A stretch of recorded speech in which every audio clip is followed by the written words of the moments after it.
Assalamualaikum warahmatullahi wabarakatuh. Alhamdulillahirabbil alamin wa bihi nasta'inu ala umurid dunya waddin.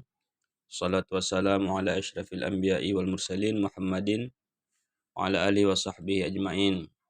Baik Bapak Ibu yang dirahmati oleh Allah Subhanahu wa taala, pada pertemuan pertama kita kali ini insyaallah kita akan mengulang sedikit tentunya salah satu poin yang paling penting dalam pelajaran bahasa Arab, dan saya yakin di mata kuliah bahasa Arab pertama Bapak Ibu sudah menerima pembahasan seputaran susunan bahasa Arab yang dimana gramatikal atau tata bahasa dasar dalam bahasa Arab itu terbagi kepada dua ilmu pengetahuan. Yang dasarnya sekali terbagi kepada dua. Yang pertama disebut dengan tasrif atau saraf, ilmu saraf, tasrif. Dan yang kedua disebut juga dengan ilmu nahu. Kedua ilmu ini menentukan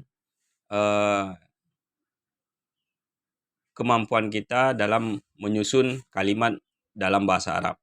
Sangat menentukan, karena tentu saja dalam bahasa Latin kita menyebutnya itu morfologi asal kata, sehingga kita tahu dari mana asal kata itu berada dan penggunaannya di mana. Sedangkan dalam nahu atau yang kita kenal dengan sintak, itu kita bisa menyusun katanya itu sesuai dengan jabatan kalimat, jabatan kata yang ingin kita susun nantinya. Saya ulang sedikit bahwa tasrif atau ilmu saraf ini terdiri dari 12 tasrif asal. Bisa Bapak Ibu perhatikan di sini ada fa'ala, yaf'ilu, fa'alan. Itu fa'ala menjadi fi'il madhi yang kita sebut dengan yang telah lewat, sesuatu pekerjaan yang telah dilakukan. Yaf'ilu fi'il mudhari yang sedang atau akan dilakukan. Fa'alan itu menjadi masdar, sumber katanya. Kemudian ada fa'ilun yang kita sebut dengan pelaku. Kemudian ada maf'ulun yang kita kenal dengan objek. Kemudian if'il, bentuk kata perintah. Kemudian la taf'il, bentuk kata larangan, kata kerja larangan. Kemudian maf'alun ada tempat, maf'alun juga tempat.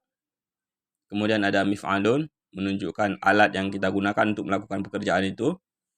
Fu'ila itu bentuk pasif dari madhi dan mudhari ini. Fu'ila yuf'alu, ini bentuk pasifnya. Atau dalam bahasa Indonesia kita menyebutnya dengan berawalan di. Sering digunakan dalam kata itu ketika sebuah kata kerja berawalan di, misalnya memasak, dimasak, atau termasak. Di atau ter, kalau di bahasa Indonesia. Ini menjadi morfologi asal dari bahasa Arab.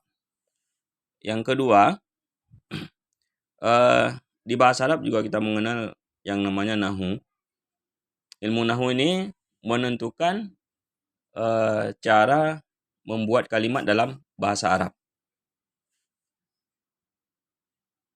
Cara menyusun kalimat. Kalimat dalam bahasa Arab itu juga sering disebut dengan al-kalam. Kalam itu berarti kalimat. Kalimat dalam bahasa Arab itu terbagi tiga bentuk saja. Ada kalanya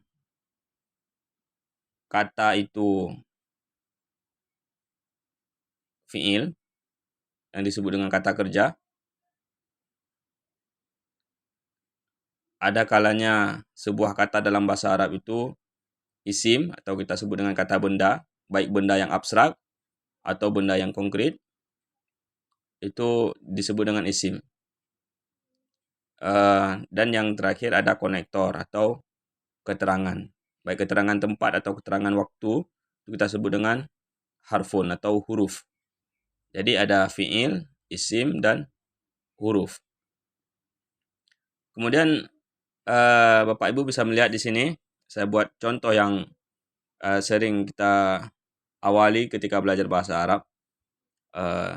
Ini saya kasih contoh misalnya, daraba Zaidun Amran fil maidan.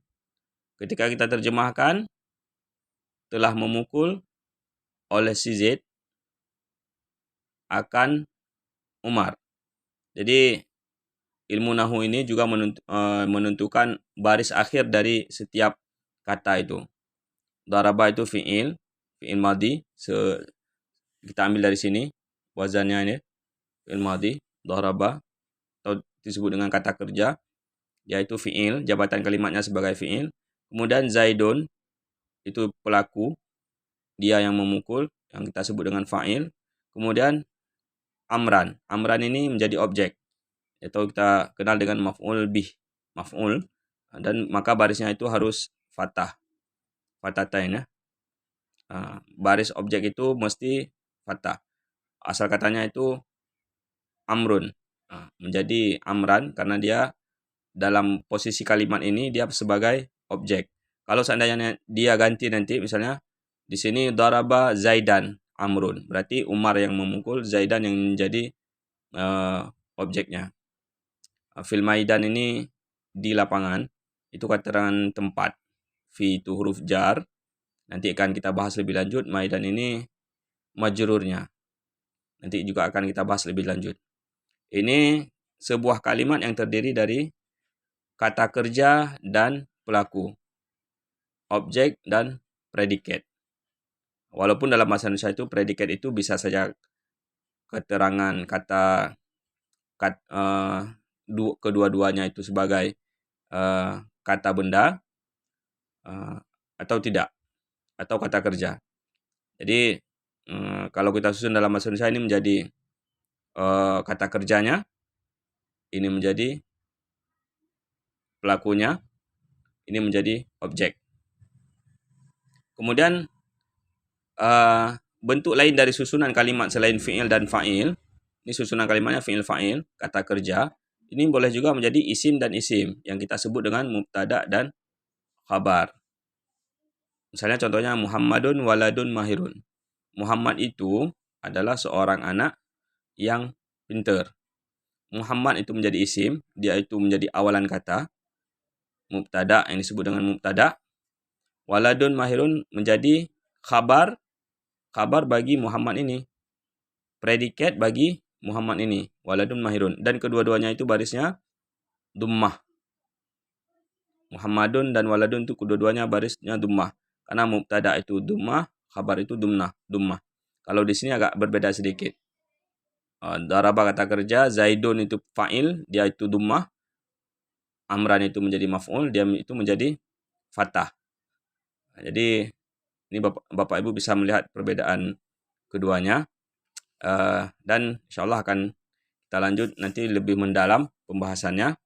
Sebelumnya jangan lupa Bapak Ibu perhatikan dengan seksama. Kemudian kalau ada pertanyaan boleh ditanyakan di Google Classroom kita, dan jangan lupa Bapak Ibu menyelesaikan tugas awal, kita sebut sebagai pretest agar saya bisa memetakan kemampuan Bapak Ibu dalam menguasai bahasa Arab, dan saya nantinya bisa menyusun materi yang sesuai dengan kemampuan kita belajar bahasa Arab ini. Karena target utama saya adalah